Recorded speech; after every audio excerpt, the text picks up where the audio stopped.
Ko'pchilikda global tema SPF'lar haqida bo'ldi. Men hozir sizlarga tez SPF haqida aytib ketaman.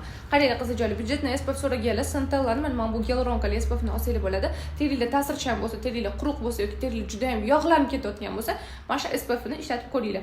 Juda ham budjetni va bemalol ishlatsanglar bo'ladi. Bir xil umuman tonalka surmaydi. Tonalka surmaydiganlar, просто SPF surib yuradiganlar uchun Santallarni budjetni ton up degan SPF kelgan mana. Bu SPF sursanglar как tonalkada turadi yuzingizda. Tonalka surganlar, lekin yuzingizda tiniq turadi. Bu любой ko'jaga tushadi, bemalol ishlatsanglar bo'ladi. Buni ham narxi budjetli bo'ladi. Juda ham yog'li ko'jalarga, ko'proq sostavi gelobrazniy bo'lgan SPFlar tavsiya qilaman.